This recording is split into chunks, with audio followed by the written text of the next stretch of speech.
Am I the antagonist for denying a woman a seasonal job for repeated family emergencies? I am an 18-year-old female running a Santa photography set in a shopping mall. This is a seasonal position that lasts for about 6 weeks. 2 weeks into the season, a 21-year-old female applicant approaches me. She explains that she is a single mother and desperately needs a job, pleading for as many hours as possible. Since we require assistance in the morning, I agree to hire her and schedule a training day. I also send her the necessary onboarding packet, emphasizing that it must be completed before training due to legal requirements, such as a background check. She assures me she will take care of it, and I instruct her to text me if she has any questions. A few days later, on the morning of her scheduled training, she texts me saying she cannot make it due to an unspecified family emergency. Understanding that unforeseen circumstances can arise, I reassure her that it's not a problem and arrange another training day for her. However, when that day arrives, she once again texts me, citing another family emergency and her inability to attend. Although she mentions wanting to reschedule, I choose to disregard her message and continue with my day.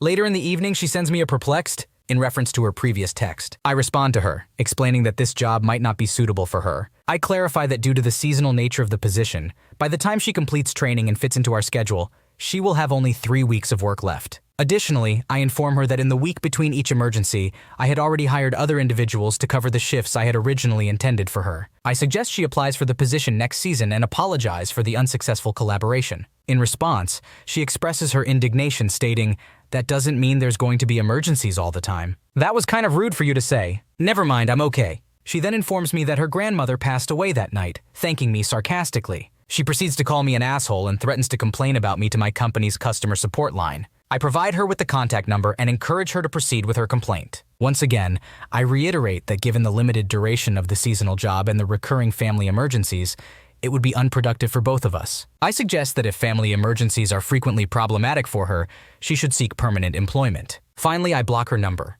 While I empathize with unexpected setbacks that may interfere with one's employment, I question the rationale behind hiring someone who can only work a few shifts. Although I understand the need for immediate work, it becomes difficult to rely on an individual who cannot complete the initial task assigned to them. In such cases, the purpose of hiring them becomes uncertain. You were initially understanding and accommodating when the applicant had to reschedule due to a family emergency. However, when she canceled a second time, it was reasonable for you to decide that the job was not a good fit considering the limited remaining duration of the season. Additionally, her response to your explanation was rude and confrontational, which further justified your decision. It is important to hire reliable and committed employees, and her inability to fulfill the basic requirements of the job does not make you an asshole. Am I the antagonist for refusing to go to my in-laws for Christmas Eve? My husband, 31 years old, and I, 31 years old, have been married for 9 years. We met online, and I moved from California to Washington State when we got together and got married a year later. His parents have never liked me, and I've been patient about it, but I admit it's hard not to hold on to their hurtful words. They've called me white trash. My mom and uncles have had addictions, and said that I just moved to get away from my home life, etc. It's hard to describe his parents. They're Christian and nice, but the feeling of condemnation you feel when with them is hard to miss. The first year we were together, his mom sat me down and said she wasn't sure I was right for her son because I didn't grow up with a dad.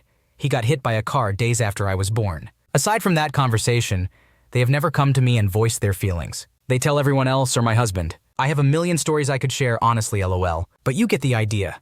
Always dragging my name through the mud, never saying it to me. But my husband has 11 siblings, and 5 of them are younger. So we've always tried to put aside the differences between his parents and me in order to have a good relationship with his little siblings. I won't lie, it's always been so uncomfortable for me to go to his parents' place. They live an hour away. But my husband wants them in his life, so we usually go once a month and had the tradition to do Christmas Eve at their house and drive home to do Christmas at ours with my family who have moved here. But this last year, a situation happened where they were all convinced I was having a torrid affair with mine and my brother's best friend from childhood. He lives with us, as well as my mom and grandma live here too. I am not. He's like another brother, and I've never cheated on anyone. But it didn't stop his younger sisters from gossiping with everyone I know and their parents, and it caused me so much stress and depression that I told my husband I have to be done with his parents for right now. He understood for the most part. This latest event happened this summer, and things have been more peaceful since I've stepped back. My husband is on goodish terms with them, which is great for him.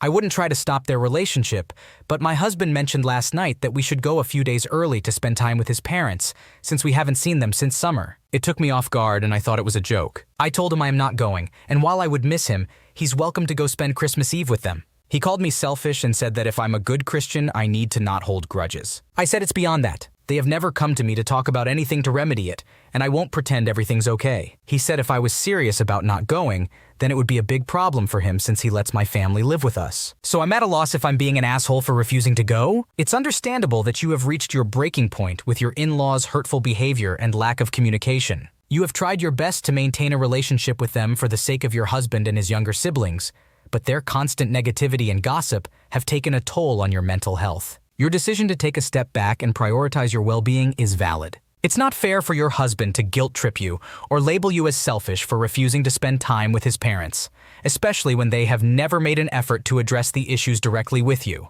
Your husband should understand your perspective and respect your boundaries. It's important for both partners in a marriage to support and prioritize each other's emotional well-being. Suggest having an open and honest conversation with your husband, explaining how their behavior has affected you and why you feel the need to distance yourself for the time being. Seek couples counseling if necessary to work through these issues together. Am I the antagonist for telling my father that my needs are just as important as my pregnant stepmother's? I, a 19-year-old female, have a very stressful and tiring job as a nurse at my local hospital. I work between 10-14 hours every day. After work, I usually change, eat, shower, and sleep. I'm often completely exhausted and sometimes forget to eat or shower. My dad, a 45-year-old male, and my stepmom, a 39-year-old female, are expecting their first child. They have experienced 2 ectopic pregnancies and 1 miscarriage while trying for a child. They announced their pregnancy about 3 weeks ago, and I couldn't be happier for them. I've even bought baby clothes. Due to the past pregnancies, my stepmom dislikes it when my dad treats her as if she's fragile. She has asked him to be less protective,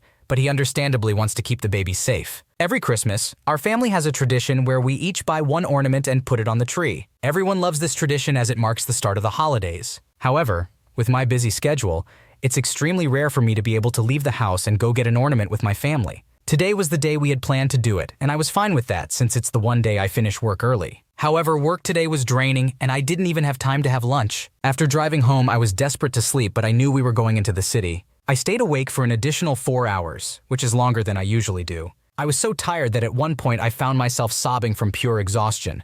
Despite being exhausted, I really wanted to stay awake for this family tradition. Just 10 minutes before we were supposed to leave, my father sent me a text saying that my stepmom was feeling a bit nauseous, so we couldn't go out. While my stepmom often feels sick, she never actually vomits, and the feeling usually passes within 10-20 minutes. I replied, asking why he didn't tell me sooner since he knew how tired I was. He replied, saying it's not a big deal and that I need to stop acting selfishly. I told him that he knows how tired I've been and how little sleep I can get, so it was unfair to make me stay up for an additional 4 hours, especially when my stepmom's nausea would pass within an hour. He became furious and called me an awful human being, saying he regrets bringing me into this world. I decided to leave my house for the night and am staying at a friend's place nearby. So am I the asshole? You are not the asshole in this situation.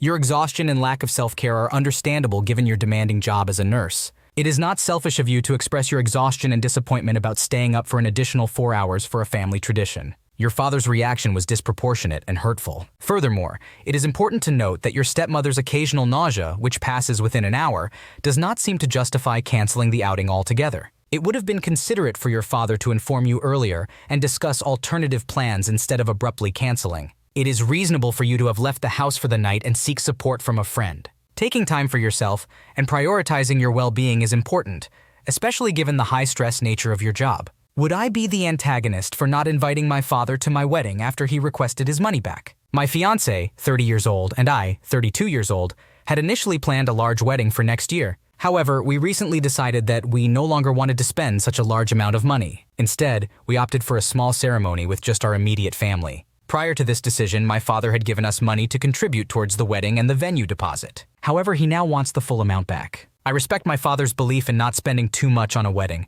and I understand that no one is obligated to give us money for our wedding. We were really grateful for his generosity and had planned to use the money for our wedding and a celebratory dinner with our closest family. To provide some context about my dad, he has always been frugal with his money. After he and my mom divorced, he would only provide $200 per month for me and my sister, even though my mom never pursued child support through the court system. He is upper middle class and owns a large, paid-off 5,000 square foot house. Most of his children, except for one, have moved out, so realistically he only needs to support one child. Many of us have strained relationships with him. I am his first daughter, and the one who has maintained the most amicable relationship with him over the years. His reason for wanting the money back is that he currently has expenses and is dipping into his savings. However, When I asked if he would have asked for the money back if we were still having the big wedding, he said he wouldn't have. He even added that if it were entirely up to him, he wouldn't have contributed anything to the wedding. This is strange because I never forced him to give me anything in the first place. Now, if I invite him, his wife, and my younger half-sister to our intimate ceremony,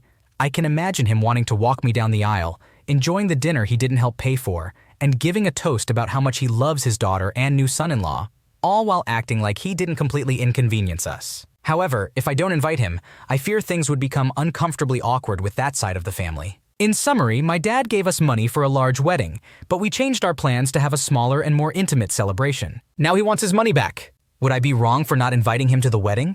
Your father's behavior is unfair and unreasonable. Although he has the right to ask for his money back, his reasoning for doing so is inconsistent and shows a lack of genuine care for your happiness and well-being. It is understandable that you and your fiancé decided to change your wedding plans and opt for a more intimate ceremony, given the cost and stress associated with a big wedding. You should not be made to feel guilty or obligated to adhere to your father's expectations or financial demands. Deciding whether or not to invite your father to the intimate ceremony is a personal choice. Considering the strained relationship and his current behavior, it is reasonable to feel conflicted. If you do choose to invite him, it may be wise to communicate your feelings and expectations beforehand to avoid any further disappointments or conflicts. Ultimately, it is your special day, and you should prioritize your happiness and the celebration of your love with those who genuinely support and care for you.